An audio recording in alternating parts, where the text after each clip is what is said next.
Vyre was unchained. This is the opening line of the fourth interlude in Rhythm of War, which is the fourth book in the Stormlight Archive by Brandon Sanderson. Although there isn't much of importance going on in this chapter plot-wise, it gives us valuable insight into the psyche of Vyre, one of the most interesting antagonists in all of fantasy.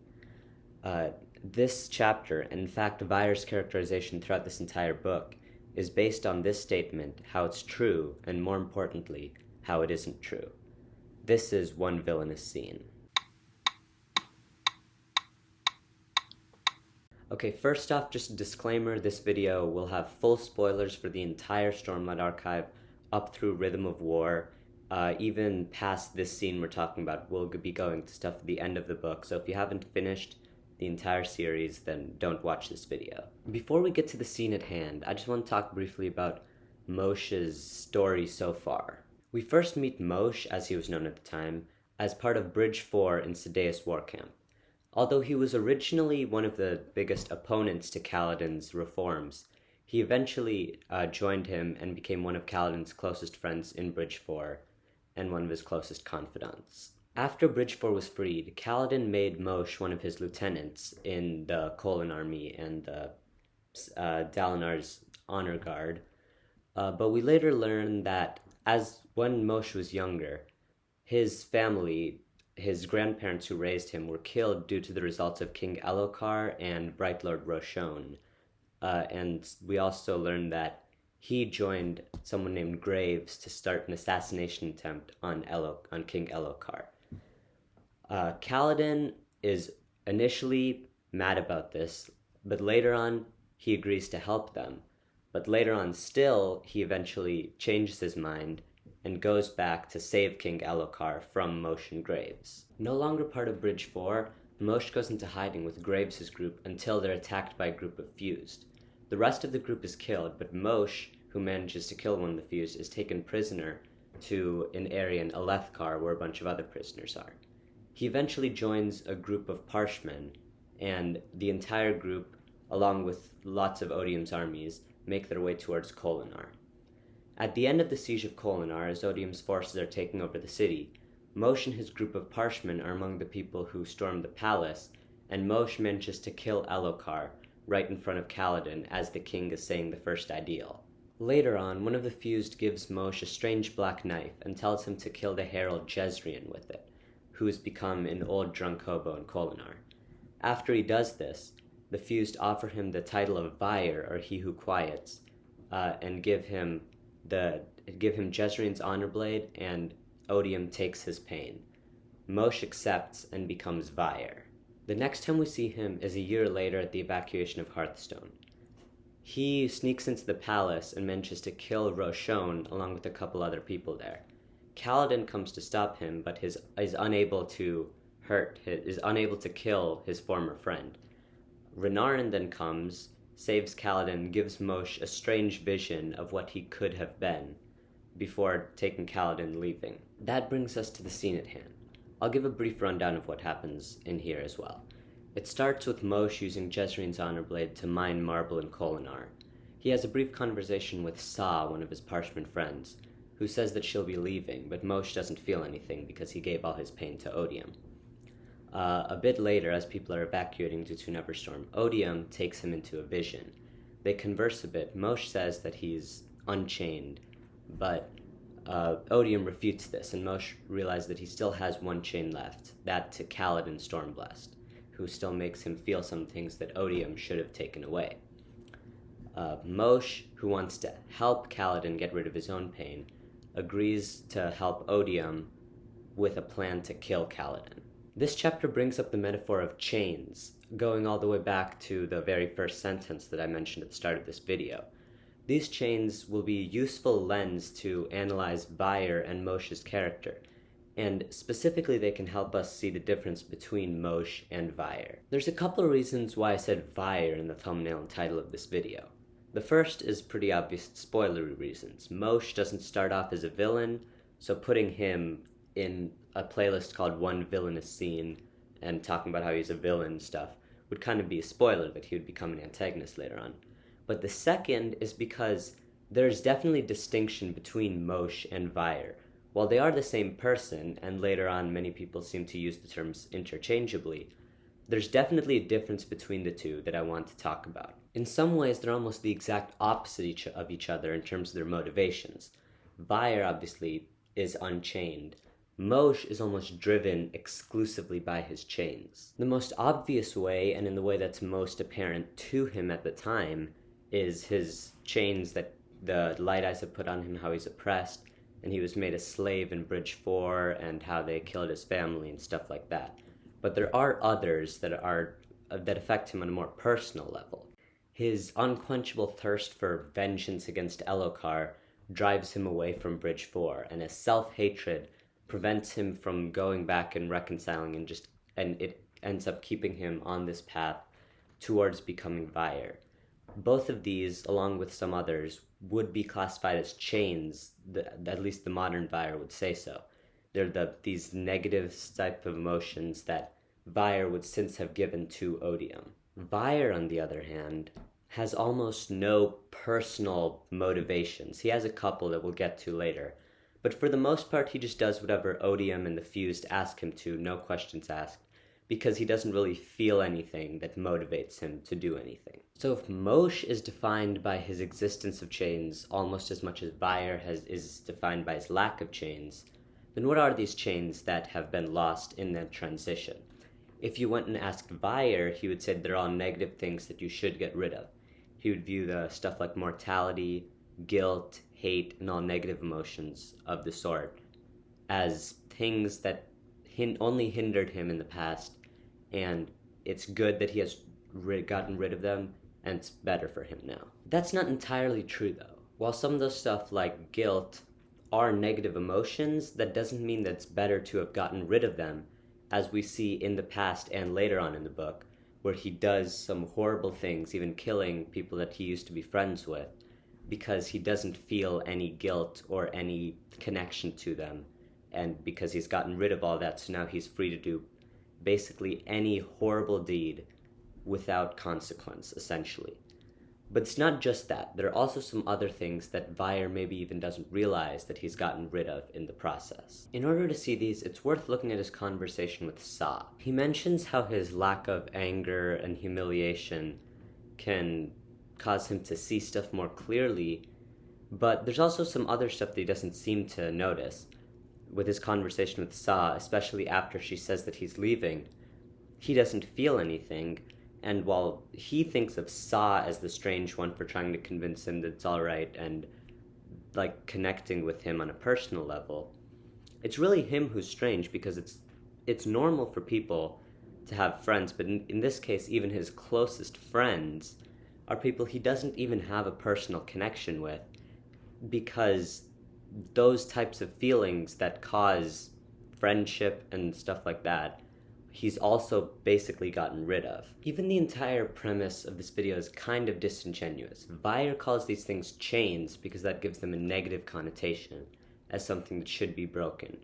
But really, it's almost like by losing these chains, he's losing his ties to humanity. Vyre has almost become more like a machine in how he functions. He's given a command and he carries it out. He has no sense of like guilt or morality or any other things that might cause him to do specific stuff. He has no motivations. He doesn't have any connections with other people. He's really almost like a robot that is controlled by Odium, albeit indirectly. And that brings us to the second half of the chapter, where he has his conversation with Odium. Odium is kind of, you could say, giving him a command for him to carry out. But it's specifically about Kaladin. You see, the thumbnail of this video says mostly unchained, and earlier in the video I mentioned how he mostly doesn't have any feelings, and how he mostly doesn't have any motivations of his own, but he still has some, and they mainly have to do with one man, Kaladin Stormblessed. This isn't a secret. Odium recognizes it, earlier in the chapter Ken recognizes it, even Moash himself recognizes it of himself. The title of this video saying mostly unchained, that's part of a quote that Vyre himself said. And there's a specific quote on here. It says, "At the mention of Kaladin, Moash felt a hint of old painful emotions. though Odium quickly sucked them away. So it's not like it's some sort of secret that this is a thing. But Sud does give us some insight into what really motivates Vyre. A lot of his actions are just because someone told him to do it, but there's also plenty of his actions have a personal motivation relating to Kaladin. One of these is that he simply doesn't want this chain. Like I said, he wants to be fully unchained from humanity and mortality and all that stuff, and ascend of sorts, I guess. I don't know the right word for it. But that one chain holding him back is Kaladin, so he wants to get rid of it. And that's one of the reasons that he so heavily advocates for Kaladin to kill himself and gets stuff to help get Kaladin to kill himself. The reason he doesn't just kill Kaladin right away, we'll get to in a bit. However, that's not it. He also, in a twisted kind of way, wants to save Kaladin. I talked a bit about this in my Rhythm of War review that you can watch. Without certain emotions, even negative ones like guilt, driving his morality, he has sort of a twisted sense of morality of what's good and bad for people. So he kind of does want what's best for Kaladin, except that what he thinks is best for Kaladin is for Kaladin to get rid of his own pain. And Moash's mind, there's two ways to do that, either to become like Moash and give his pain to Odium, or to die. And that's why he's trying to get Kaladin to kill himself. Partially, there's multiple reasons. Partially because it's what Odium and the Fused want to do as well, is get rid of Kaladin in some way. Another reason is that he wants to get rid of the chain, and if Kaladin was dead, then he wouldn't have a person linking him back to those negative feelings. But thirdly, he thinks that it is what's best for Kaladin. For Kaladin, if he was dead, he wouldn't have his own negative emotions. And albeit in a different way from Moash, he would be able to give those up. And we already talked about how Moash views that as a positive. However, even that isn't all. There's still more to it in his motivation. Specifically, like, those stuff are there, and helping Kaladin is a motivation, but it's almost like he's telling himself that as an excuse for what's really his motivation, which is needing to be right. You see, even after his initial betrayal of Bridge 4, even after killing Elokar, at any point he could have gone back and tried to improve himself as a person, and while he may not have been able to rejoin Bridge 4 or even the Colon Army, he could still be able to do good. But he specifically chooses not to do that, partially, like I mentioned earlier, out of self-hatred, although that doesn't apply to Vyre, but partially because he kind of has to be right. He needs to prove that what he did was not wrong. He's almost in denial of himself. I feel like deep down, especially Moash, maybe not Vyre, but Moash deep down did know that what he did was wrong in killing Elokar, but he doesn't want to admit to himself.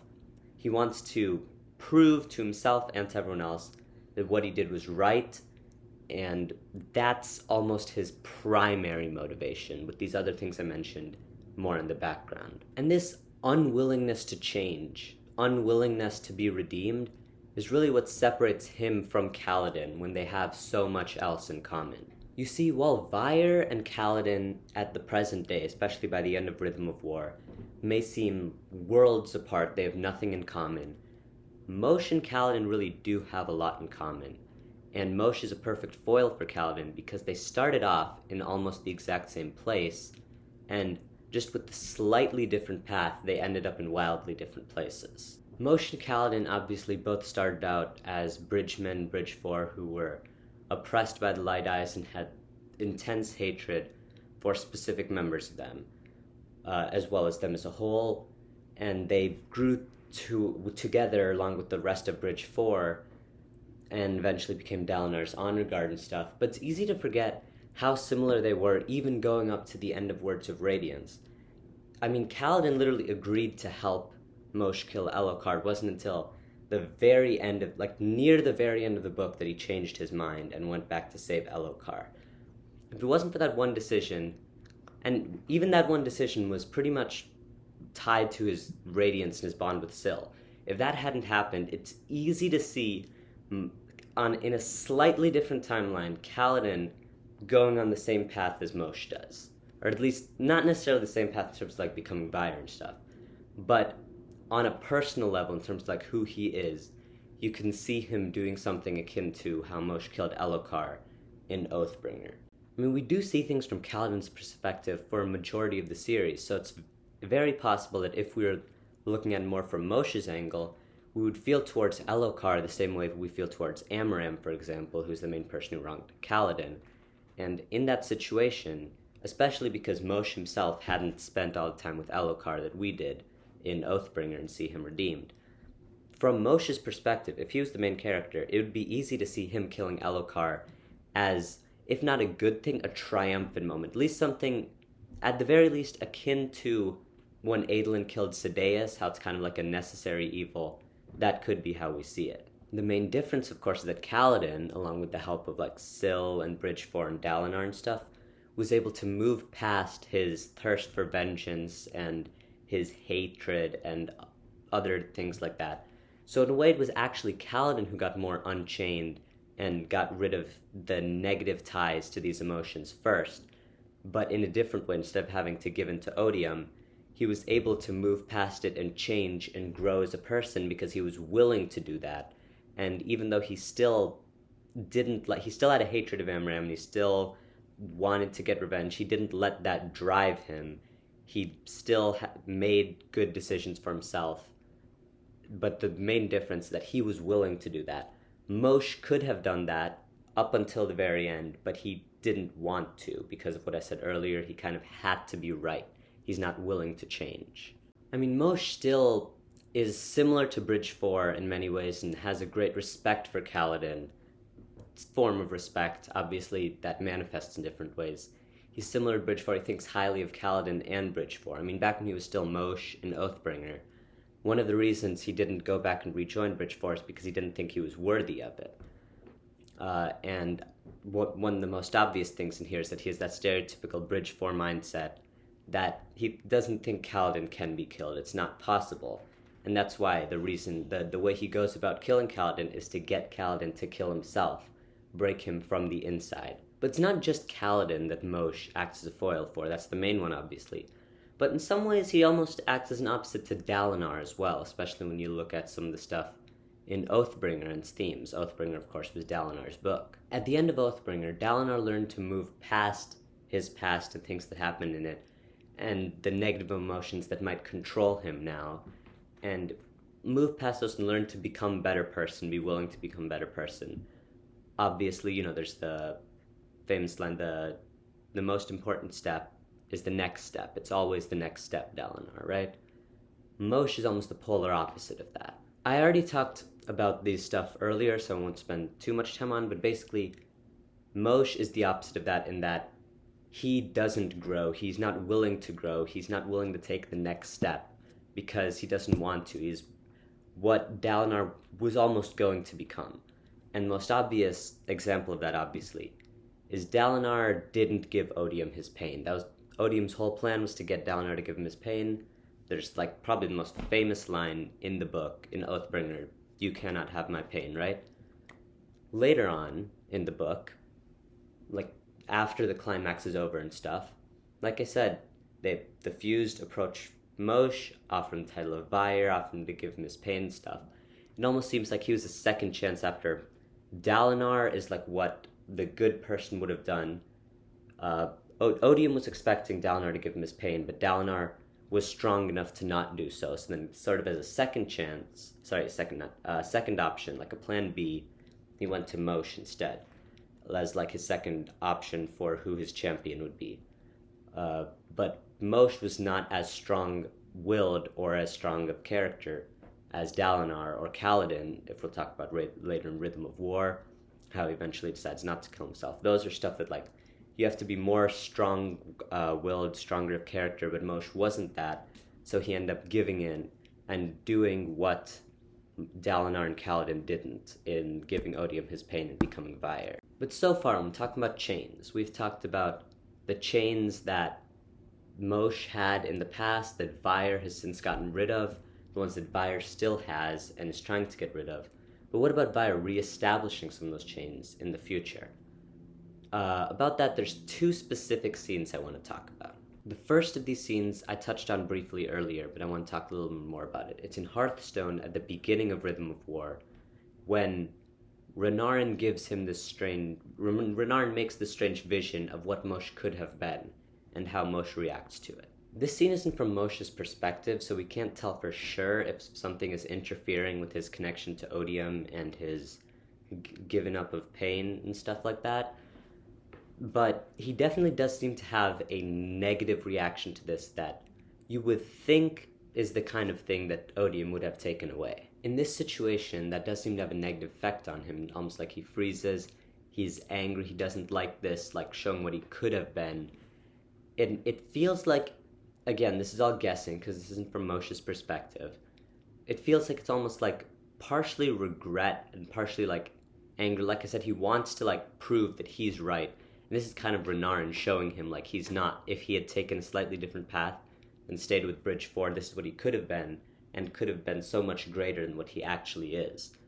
But again, that's not the sort of thing he would think of if he still had the Odium connection. So that's why I'm putting this under one of the things where this is a chain that we didn't normally see, but this is how it would play out if he had it. The second and more prominent of the scenes happens at the end of the book. And before I talk about it, I want to talk about some stuff that happened in between this scene, the fourth interlude, and the other scene we're going to talk about. There's not much of him for a lot of this book, even before this. He probably has something to do with Kaladin's Odium nightmares, and he's presumably doing some other stuff. But especially in part 5 is where we see more of him. There's the scene where, obviously, he kills Teft, right? That's a big thing that happens. Teft is another member of Bridge 4. He used to be friends with Moash, and Moash kills him and he really feels nothing because he thinks that that's part of what's going to drive Kaladin to kill himself, which I guess it almost is. And then later on he goes down to kill Navani, right? But before he can do that, Raboniel kind of stops him to give Navani more time. Navani ends up bonding the sibling, and something happens. They'd sing the Rhythm of War together, the titular Rhythm of War, and Moash's connection with Odium, something interferes with it. He feels all these emotions again. And since this isn't the only scene aside from interlude I-4 that we've been talking about, this is the only scene in the book from Moash's perspective, and specifically when he has the chains again and how that makes him feel. So I want to talk about that right now. It seems to be because of it seems partially because of the anti-void light rhythm and partially because of Navani bonding the sibling, probably more of the former, but the reason isn't really relevant. The important part is that for a little bit, Moash, it's not Vyre anymore, it's Moash in this section. You can even see when it's written down, it says Moash, whereas in the previous interlude it said Vyre. And he feels horrible, right? He feels all the guilt and the pain and the shame and the anger again. And that's where I think we can really see the difference between Moash and Vyre. You see, Vyre didn't feel anything about killing Teft, but now that he's Moash again, he feels horrible, he feels guilty about it. He's like, how could I have killed my friend Teft? But there's one specific thing that I think really proves why even Moash, even with these chains and these feelings, isn't the thing that really makes him not a good person, even when has these things, the reason he doesn't want to change. It says he wasn't sorry for killing Teft, he was only sorry for how it made him feel. And I think that's one of the main things that motivated Moash before he became Vyre, and even partially in Vyre. You can see that live on, in that like he feels like he's gotten rid of that, and that's a good thing, that now he doesn't feel those things. So we've seen a little bit of him getting his feelings back. And is this supposed to like represent something in the future that's going to happen? I don't know, obviously, but I want to discuss a little bit about what could be happening in future books for Moash or Vyre. Obviously, it's possible that he just stays as a villain, maybe dies in book 5 or something, but it's also possible that, in fact, it's likely that he at some point gets these chains again, maybe even permanently. But after that, there's multiple things that could happen, right? He could stay as a villain. It could maybe like destroy him, and he, not physically destroy him, but mentally destroy him and maybe like kills himself or something. Or it could put him on a path towards redemption. I know the issue of whether redemption is likely or even possible for Moash is a contested one in the fandom. But I think that this scene in particular makes me think a certain way of why I think redemption should happen. Hear me out, okay? So Moash and Vyre, I already talked about how they're kind of two different people. And if something happens in book 5 to permanently reestablish these chains, making Vyre no longer exist, making him Moash again, I do think that makes it more likely that he's redeemed, because a lot of these stuff that he does, such as killing Teft, he does as Vyre, and regular Moash would not have done them. Now, regular Moash obviously has done bad things, most notably killing Elhokar, but even in those, there's been a reason for it, right? Like, he had the vengeance against Elhokar. Elhokar has done bad things, and while that doesn't make it right to kill Elhokar, there's reasons for it, and he hasn't done anything that can't be redeemed, at least not as Moash. And so if these chains were reestablished, like I said earlier, there's a number of things that could happen. What I'd personally like to see happen is that, like, he wouldn't get redeemed right away. It wouldn't be like, oh, he gets his feelings back and then he becomes good or something. But what I would like to see happen is that it kind of maybe immobilizes him for some period of time. At the end of book 5, he has his feelings back, but he's not a good guy, right? But in between books 5 and 6, there's going to be a long time jump, I think like 10, 15 years or something. And over that time, who knows what he's doing? He might just be like in some random village doing work and hating himself and whatever. But then in the back half, he could become a more prominent character and have a slow, steady redemption arc where he has to face what he did as Moash and as Vyre, because, I mean, they're kind of different people, but they are the same person. What he did as Moash and Vyre and atone for them, and obviously he can never undo what he did, but he can get redeemed, not necessarily in terms of rejoining Bridge 4 or anything, but just becoming a better person, and in his own way, doing good for the world. And obviously that would tie into the plot. It would probably help with whatever is going on several books down the line. I mean, even has to do with one of the major themes of the Stormlight Archive, even the Cosmere as a whole, is the Stormlight is really about people improving themselves. Maybe they've done horrible things, or maybe horrible things have happened to them, but they decide to make a change in themselves, even if at first it's hard for them, or even later on it still gets hard for them. They're continuously improving themselves. And so Moash getting a redemption arc, a slow, steady redemption arc in the second half of the series, would fit right into that. Thanks for watching this video. I'm sorry it was a bit late. I'm trying to post every other week, but I was out of town last weekend, so I was a bit late to this. And also my Wi-Fi's down, so I don't know when it'll come out. And I don't know how I'll be able to stick to that schedule when school starts soon, because my school is starting soon. But that's also why I was a bit late to this project, because if you didn't know, this was part of something called, it was part of the One Villainous Scene project by Nando V Movies. He's done similar stuff in the past, and this one, you basically choose some scene from any media about some villain, and you talk about it. It's really a loose thing. You can do whatever you want. Anyone can join. If you want to make a video, you can do so. And you can check out the entire playlist in the description, as well as Nando's channel. It's a great channel. You can also check out my other videos. I would appreciate it if you did that, especially my full Rhythm of War review, because I was talking about one scene in it. If you want to hear my full thoughts about the entire book, you can hear that as well. And other than that, all the standard stuff, like, comment, share, subscribe, all of those, if you want to, of course, no pressure. And bye.